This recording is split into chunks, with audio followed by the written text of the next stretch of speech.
Imagine this: your wedding day, the happiest day of your life. The love of your life is waiting at the altar, and your friends and family have gathered to celebrate you.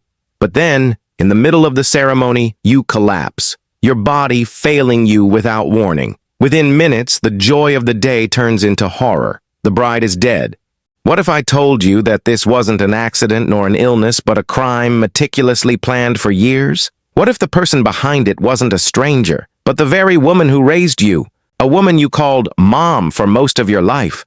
This is the heartbreaking and chilling story of Emily Hart, a young woman whose life was shaped by cruelty, manipulation, and betrayal from the person she trusted most, her stepmother, Patricia. From childhood, Patricia had a secret plan to make Emily miserable, to strip her of her confidence, her health, and her happiness, all for her own selfish gain. But Patricia's plot didn't stop there. It ended in tragedy on Emily's wedding day, with one final, unthinkable act. What would drive someone to do this? Was it jealousy, greed, or something even more deadly? To uncover the truth, we have to go back to the beginning, to Emily's childhood, where the seeds of this tragedy were first planted.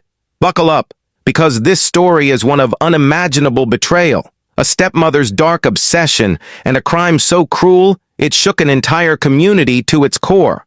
Emily Hart's life began like any other child's, full of love, laughter, and dreams. Born and raised in the quiet city of Lancaster, Pennsylvania, Emily was her parents' pride and joy. Her mother, Laura, was known for her warmth and kindness, and her father, Robert, adored his daughter. But tragedy struck when Emily was just 8 years old. Her mother passed away suddenly after a brief illness, leaving a gaping hole in the Hart family. Devastated and lost, Robert turned to Patricia Morris, a woman he believed could bring stability and care back into their lives. Patricia seemed perfect, polished, attentive, and eager to step into the role of a mother figure for young Emily. But behind her polished smile, Patricia harbored dark intentions. From the very beginning, her kindness toward Emily was nothing more than a performance, masking an undercurrent of resentment. Emily didn't understand it at the time, but Patricia's feelings toward her were fueled by envy. Envy of the love Robert had for his daughter. Envy of Emily's potential,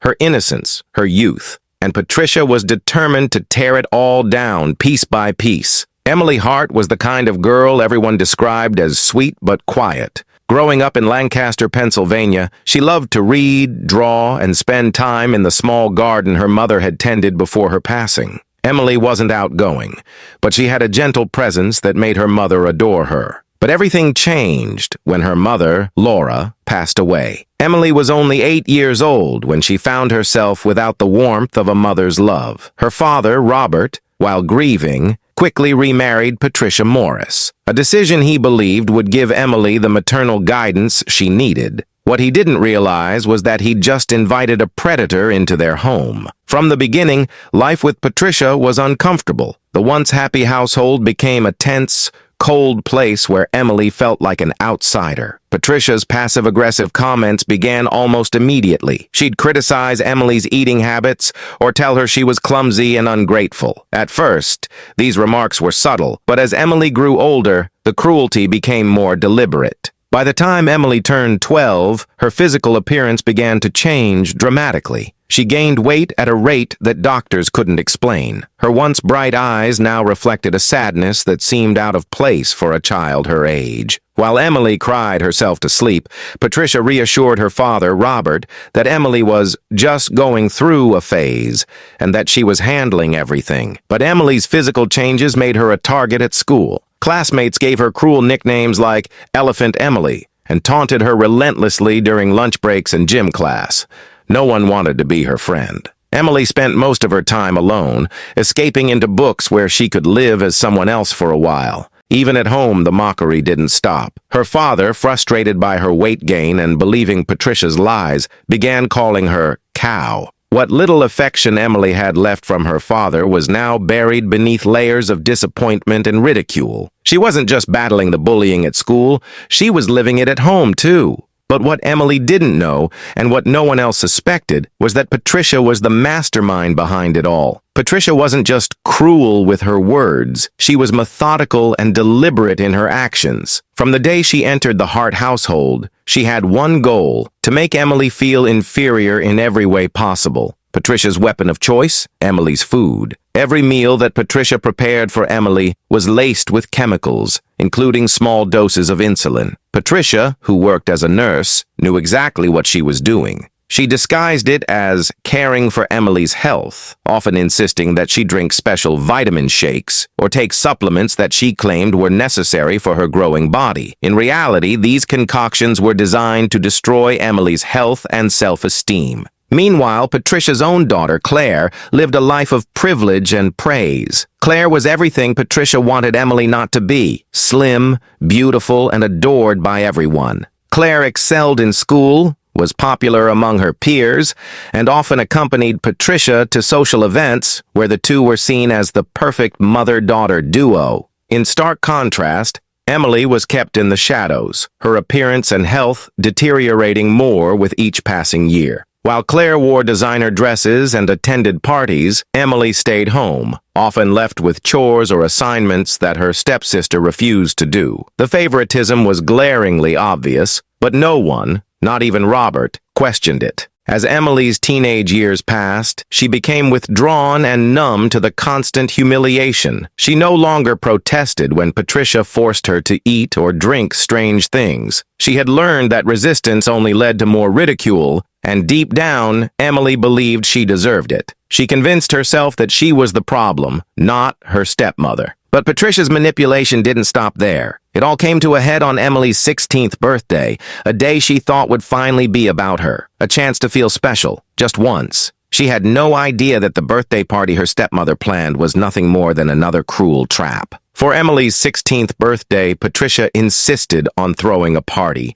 This was unusual. Patricia rarely celebrated Emily's milestones. At first, Emily was hesitant. She wasn't used to being the center of attention and feared it would only lead to more embarrassment. But Patricia assured her that this would be different. She promised a beautiful party, complete with decorations, a cake, and even some of Emily's classmates in attendance. For once, Emily allowed herself to hope. For Emily, that birthday was a turning point. It solidified the belief that she was nothing more than a joke to everyone around her. What she didn't realize was that Patricia was just getting started. The cruelty, the manipulation, and the ultimate betrayal were far from over. For the first time in years, Emily had a glimmer of hope, a hope that her 18th birthday would be different. Patricia's insistence on hosting a party made her believe that perhaps just this once, she would be able to feel like everyone else. After all, every girl her age deserved to have a celebration, right? She carefully chose her outfit, an old dress she had tried to spruce up with a ribbon she found lying around. It was simple, but it was all she had. As Emily applied the little makeup she knew how to use, she stared at her reflection in the mirror, hoping that tonight would be the night she would feel seen for something other than her weight. But what she didn't know was that the party wasn't for her. It was a stage, a trap carefully set by Patricia and her daughter, Claire. Claire, who had always been popular and loved by everyone, was more than willing to play her part. Along with Patricia, Claire knew exactly what this birthday would mean. Another opportunity to humiliate Emily and make her feel less than human. While Emily worked hard to prepare for what she thought would be a warm evening of family and friends, the real plan was being set into motion behind her back. The invitations were sent, and Patricia made sure that the most hurtful of Emily's classmates were coming. She knew the mocking would be cruel, but she didn't care. All that mattered was proving to Emily that she would never be worthy of love or kindness. Despite the cold weight on her chest, Emily tried her best to stay excited. When the first guests started arriving, her heart raced. She smiled awkwardly, trying to hide her anxiety. She had dreamed of this moment for years, of fitting in, even if just for a night. But her excitement was about to be crushed. Unbeknownst to her, Patricia and Claire had already laid the groundwork for her downfall. As the party went on, the atmosphere began to shift. What Emily thought were smiles from her classmates were just masks hiding the whispers and laughter behind her back. Claire and Patricia played their roles flawlessly, acting as though they were the perfect mother-daughter duo. It wasn't long before Emily began to sense the mockery in the air. Every glance and snicker felt like a needle to her heart.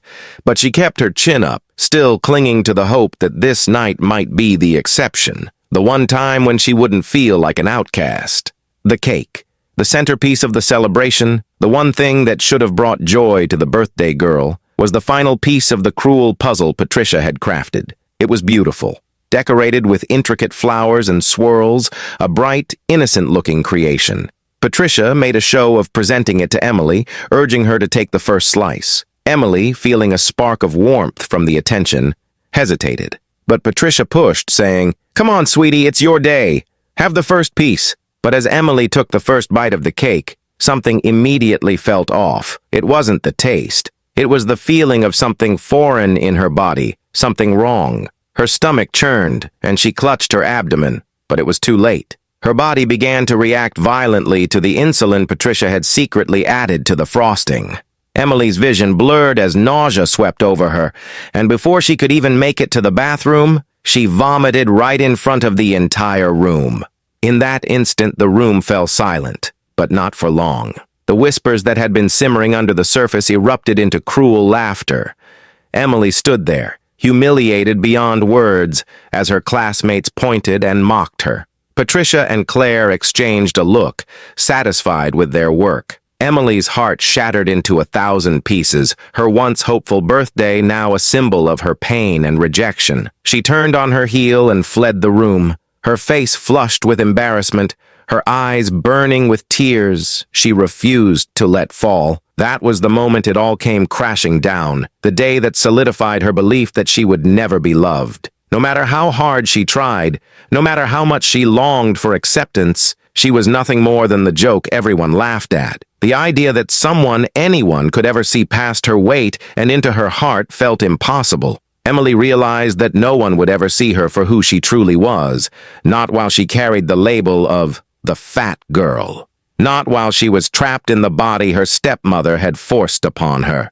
Just when it seemed as though Emily's life had been reduced to nothing more than a series of cruel jokes and endless torment, fate decided to throw her a lifeline in the form of a new student at her school. His name was Jacob, a kind-hearted, quiet young man who had recently transferred to the school from a neighboring town. Unlike the others who had been quick to join in with the bullying, Jacob noticed something different about Emily. He saw her, not as a joke or a target, but as a person, and that was something Emily had never truly experienced before. At first, Emily didn't know how to respond to this unexpected kindness. After all, everyone she had ever known had either ignored her or made her life a living nightmare. But Jacob was different. He didn't ridicule her. He didn't call her names. He didn't make her feel like she was invisible. He simply talked to her, genuinely interested in who she was as a person. They began to spend more time together, sharing meals in the school cafeteria, chatting between classes, and walking home together after school. Slowly, very slowly, Emily began to open up to him, something she hadn't done with anyone in years. Jacob's quiet compassion was a balm to Emily's bruised soul. For the first time in a long time, she felt safe. She felt normal. No longer was she just the elephant or the cow. She was Emily. And in his presence, she started to believe that maybe, just maybe, there was more to life than what her stepmother had shown her. She began to let go of the self-hatred she had clung to for so long. Jacob listened to her stories without judgment, offering nothing but encouragement. Slowly, she started to heal. He told her she was beautiful, something she hadn't heard in years, not from anyone who meant it. His words, his kindness, began to fill the empty spaces in her heart, and for the first time, she allowed herself to believe in the possibility of love, of being wanted, of being enough. But as often happens in these twisted stories, the smallest sparks of happiness are quickly extinguished by those who lurk in the shadows. For all the light Jacob brought into Emily's life, her past, her cruel, manipulative past, was always waiting just around the corner. As Emily's trust in Jacob grew, so did her feelings for him. She believed he cared for her, but she couldn't have known that Jacob wasn't the person he seemed to be. Not entirely. One fateful day, Jacob invited her to a public gathering at the school, telling her that he had a surprise for her. Emily, thrilled by the idea that he might be planning something special, eagerly agreed, not questioning why it had to be in front of everyone. But when Emily entered the gym, her heart dropped. The room was filled with people, her classmates, teachers, even a few of the popular kids who had always mocked her, and there in the center was a large screen. A projector, clicking on, illuminated the room. Emily froze, a deep sense of dread washing over her as she realized this was no ordinary gathering. Something wasn't right. The screen flickered to life, and to Emily's horror, it began playing a recording, her voice, speaking her darkest, most vulnerable truths. The recording began with her admitting, in her quietest moments, her hatred for her own body. Her words echoed throughout the room. "I hate myself. I wish I could disappear. No one will ever love me." The crowd remained silent at first, but as the video continued, more recordings played, confessions she had made to Jacob during their late-night talks, her fear of never being accepted, her wish to be seen for who she truly was. And then, the worst part, a recording of her confessing, in a trembling voice, that she had fallen in love with him, which made the other students erupted into a heart-wrenching laughter. Jacob had turned her vulnerability, her love, into a weapon against her. The laughter began, low at first, then louder, more mocking. Emily felt herself shrinking into the ground, the weight of her humiliation unbearable. The room, once a place of hope, had transformed into a cage of cruelty. Every word, every confession she had ever made in the privacy of her heart was now laid bare for everyone to see. She wanted to run. She wanted to disappear, but her legs felt frozen, her body paralyzed by the weight of what had just been done to her. In that moment, something inside Emily broke. She realized that nothing in this world could protect her from the cruel reality of her existence. The boy she had trusted, the one who had shown her kindness, had turned out to be just like everyone else. And the laughter, the mockery, it was worse than anything her stepmother could have done. Worse, because it had come from the one person who had made her feel seen. Now, she was just another victim, nothing more than a cruel joke to be laughed at. Jacob had taken everything from her, the last shred of trust she had left, the fragile hope that maybe she was worth something. And now, Emily knew for certain that love was a dream too far out of reach. She was, once again, nothing. Just another laughingstock. Just another person whose pain was someone else's amusement. Just when Emily thought she couldn't be further from any semblance of control over her life, her stepmother found a new way to dominate her future. With an unrelenting thirst for power and wealth, Emily's stepmother had been in contact with powerful figures in the underworld, men whose names were whispered in fear and whose wealth could buy anything. It was a deal that seemed too good to pass up for her stepmother, an arrangement that would bind Emily, unwillingly, to a man whose very name struck terror in the hearts of those who knew him.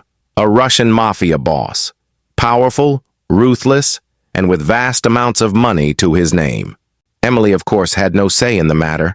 Her stepmother didn't care that her daughter didn't love this man, or that she didn't even know him. What mattered to her was the immense fortune attached to this union. You see, the mafia boss had an heirloom, a vast fortune that would be passed down to his wife, including a $30 billion estate and assets that could put even the most established billionaires to shame. But in order to claim it, the wife had to be young, beautiful, and willing to marry him. It was an inheritance too tempting for Emily's stepmother to resist. Emily was forced into the marriage, her objections ignored, her voice silenced. She was nothing more than a pawn in her stepmother's grand scheme for wealth and control. Terrified, confused, and utterly powerless, Emily tried to plead with her father. But he was distant, too engrossed in his own life to see the suffering that his daughter endured. He offered no comfort, no escape. Emily's future had been sealed without her consent, without a single word of protest from anyone who should have protected her. Her dream of a life free from cruelty, of a future with a man who would truly love her, had been crushed beyond repair. She had no choice. She couldn't run. She couldn't hide. She was being sold to a stranger who would become her husband, in a marriage that was nothing more than a transaction for her stepmother, a way to secure wealth and status. Days turned into weeks as Emily was thrust into the whirlwind of wedding preparations. Dresses were fitted, invitations were sent, and every detail was meticulously planned, though none of it held any meaning for her. It wasn't a wedding for love. It was a show. A performance that Emily was forced to take part in, trapped in a role that was never meant for her. As she sat through fittings and consultations, trying to look the part of a bride, her mind raced with a single horrifying thought. What would her life be like after this? She had no idea. She had no control. She couldn't escape. Meanwhile, her stepmother, ever the opportunist, had learned a terrible truth. The mafia boss's wealth wasn't just vast, it was almost unimaginable. This wasn't just about Emily's future as his wife. It was about Emily's stepmother securing a lifetime of luxury. The inheritance was tied to Emily's role in the family, and if she married him, she would inherit everything, a fortune that would set her up for life. The stepmother's desire to control Emily's life had been based on more than just cruelty. It was fueled by the greed that burned deep within her heart. And with every passing day, her plans grew more twisted, more deeper. But even in the midst of all this, Emily held on to a tiny thread of hope. She had to. She had to believe that there was something left to live for, something beyond this forced marriage, something that might save her from the life she was about to enter. Little did she know that the day she would walk down the aisle would be the last day of her life, of any chance of freedom, any chance of happiness. The wedding wasn't just a ceremony, it was the final chapter in a story of abuse, manipulation, and betrayal. And the worst was yet to come. A terrifying plot was already in motion, one that would seal Emily's fate forever. The wedding day arrived, a day that should have been a celebration, a day that Emily should have been excited about. But for her, it was nothing but a trap, a final act in the cruel play that had been written for her life. The venue was opulent, a grand ballroom filled with golden chandeliers and plush decor. The guests were well-dressed, their voices filled with laughter, but Emily felt out of place. She was a pawn, trapped in a beautiful cage, shackled by the promises of a life that wasn't hers to claim. At the altar, Emily's heart began to race. She tried to steady herself, but a glimmer of something unexpected, something fleeting, began to take shape. The groom, the mafia boss whom she had never truly met, turned to her with a gaze that was surprisingly gentle, a quiet admiration in his eyes. He smiled, offering her a kind word or two, telling her she was more beautiful than he could have imagined. Emily's eyes widened as she heard the sincerity in his voice. For the first time in a long time, she felt accepted, as if, maybe, just maybe, this could be the beginning of something different.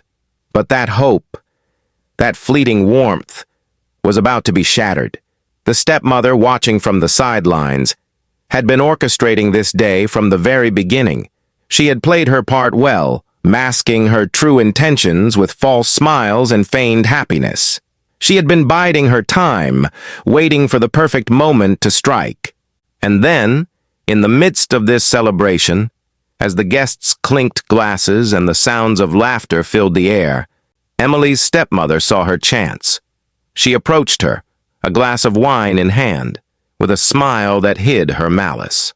"To your new life," she said, her voice sweet, as if she were a loving mother giving her daughter a toast of joy. But this was no ordinary glass of wine. It was laced with a large lethal dose of insulin, the same substance that had been quietly administered to Emily for years. Her stepmother knew exactly what it would do.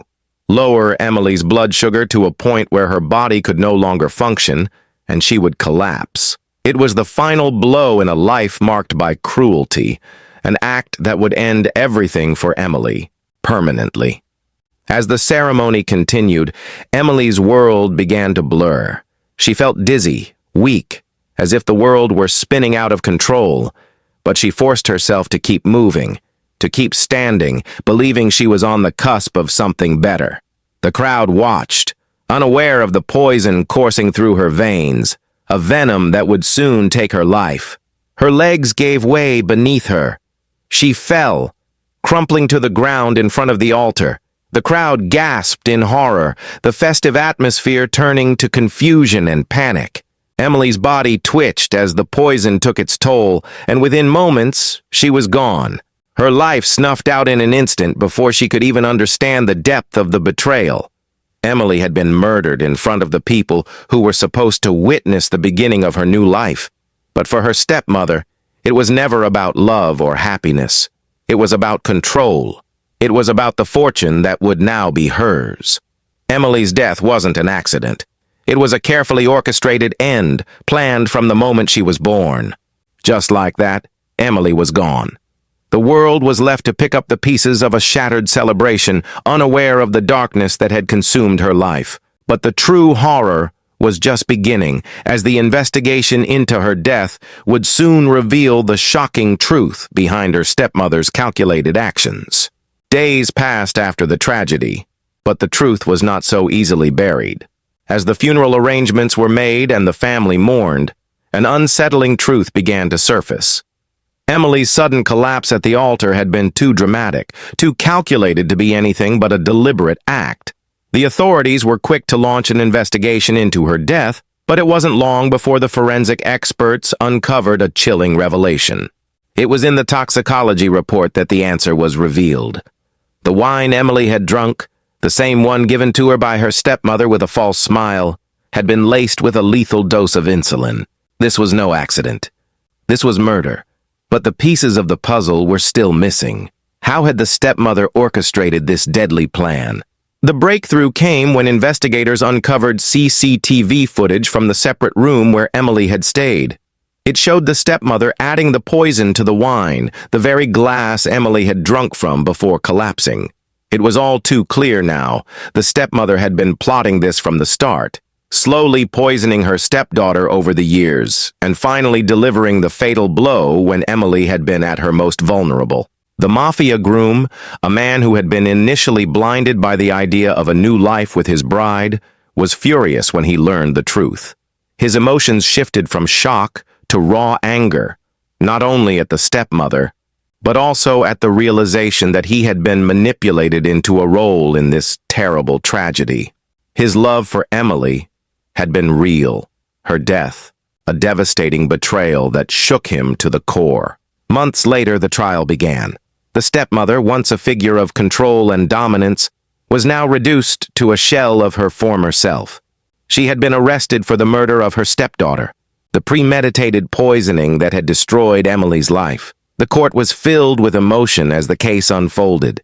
The prosecutor painted a picture of a cruel, manipulative woman who had used her position as a mother to destroy the life of an innocent girl for her own selfish gains. The stepmother was found guilty of murder and sentenced to death, the weight of her crimes finally catching up with her. Her actions had been driven by greed, a desire for control, and the power she thought she could wield over the life of a girl she was supposed to love. But the consequences didn't end there. The stepsister, who had been complicit in mocking Emily and playing her part in the cruelty, faced the public's wrath. Once seen as the favored daughter, she now found herself at the center of a storm of shame and humiliation. The media tore her apart, exposing her role in the emotional torment Emily had endured for years. Unable to bear the weight of the public's judgment and the guilt she felt for her complicity, the stepsister spiraled into her own personal darkness. She retreated from the public eye, but the pressure was too much. The world she had known crumbled, and in the end, she too chose to end her life, unable to escape the suffocating weight of the truth. Emily's death, a life lost too soon, will forever serve as a haunting reminder of the dangers of manipulation, greed, and the lengths some will go to destroy the innocent. A family torn apart by lies, a young woman's dreams crushed by the hands that were meant to protect her. This is the true cost of betrayal.